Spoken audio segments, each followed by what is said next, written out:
নমস্কার বন্ধুরা, নিত্যদিনের রান্নায় আপনাদেরকে স্বাগত। আজ আমি নিয়ে এসেছি আম পান্নার রেসিপি। এই ঠান্ডা ঠান্ডা আম পান্নার শরবত বানিয়ে আপনারা খান, বাড়ির সবাইকে খাওয়ান। আমের প্রচুর গুণ আছে। এই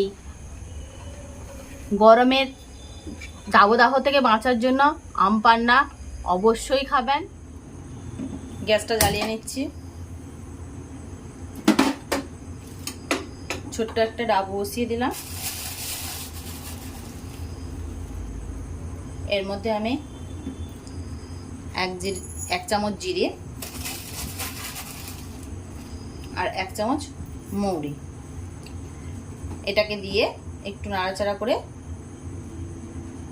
ভেজে নেব।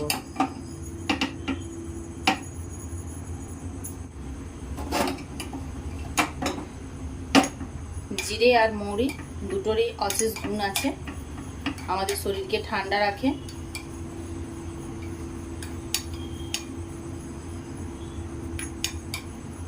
দেখুন, জিরেটাকে আর মৌরিটাকে আমি ভেজে নিচ্ছি। একটা মিষ্টি গন্ধ বেরিয়েছে, আর ভাজবো না।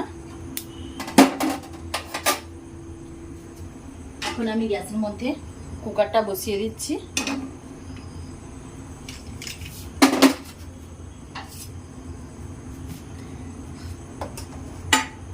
আম পান্না বানানোর জন্য আমি দেখুন 3টে আম নিয়েছি।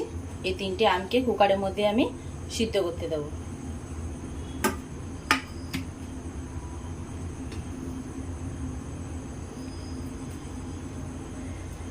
আমের পিছনের দিকের এই বোটাটাকে ছাড়িয়ে ফেলে দিলাম। দিয়ে দিলাম একটা আম।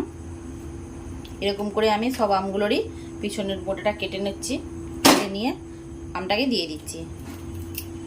2টো সিটি পড়া পর্যন্ত আমরা ওয়েট করব।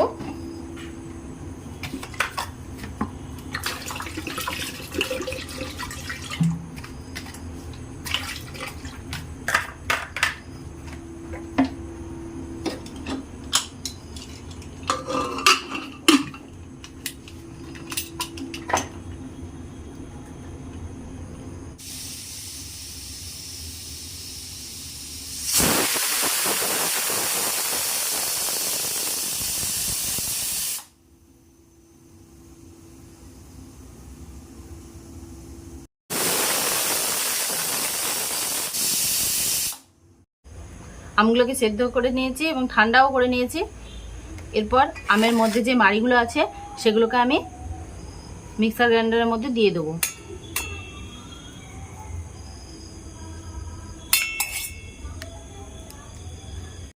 দেখুন, সেদ্ধ আমটার পাল্পটা বের করে নিয়েছি। এর সাথে আমি কিছু পুদিনা পাতা দিয়ে দিচ্ছি, আর জিরে মৌরি আর গোলমরিচটা ভেজে নিয়েছিলাম সেটা এটার সাথে দিয়ে দিলাম।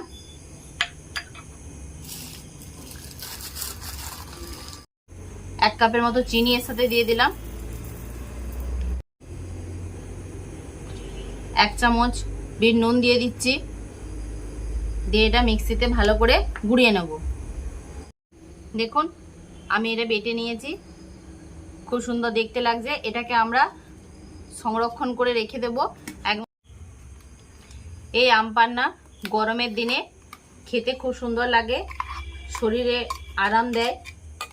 বারবার বানানোর দরকার নেই, একবার বানিয়েই আমরা 1 মাসের মতো এটাকে ফ্রিজের মধ্যে সংরক্ষণ করে রাখতে পারি। এরকম কোনো টিফিন কৌটোর মধ্যে বা কাঁচের কোনো জারের মধ্যে আপনারা রেখে দিতে পারেন।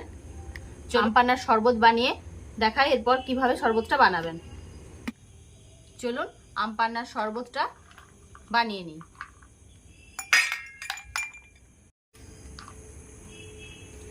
গ্লাসের মধ্যে বরফ দিয়ে দিলাম, জল দিয়ে দিচ্ছি।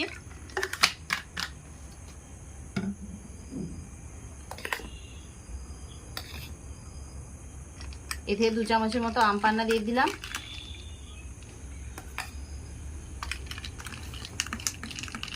বাড়িতে কেউ লোকজন আসলে বা বাচ্চা ছেলেরা খেলে আসলে কিংবা রোদ থেকে ফিরে এসে আপনারা এইভাবে আম পান্না একবার বানিয়ে খেয়ে দেখবেন, খুব ভালো লাগবে এবং শরীরটাকেও খুব আরাম দেবে।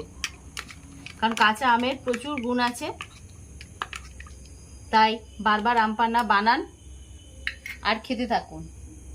এই গরমের দিনে আম পান্না খেলে শরীরের উপকার হবে। আম পান্নার শরবত এইভাবে বানান, আপনারা খান এবং বাড়ির সকলকে খাওয়ান। গরমেতে ভালো থাকুন, সুস্থ থাকুন। আমার ভিডিওটা লাইক, শেয়ার, কমেন্ট করুন। ইউটিউব চ্যানেল থেকে দেখলে চ্যানেলটা সাবস্ক্রাইব করে বেল আইকনটা প্রেস করে দিন। ফেসবুক পেজ থেকে দেখলে পেজটা ফলো করে দিন। সবাই ভালো থাকুন, সুস্থ থাকুন। আবার দেখা হচ্ছে পরের একটা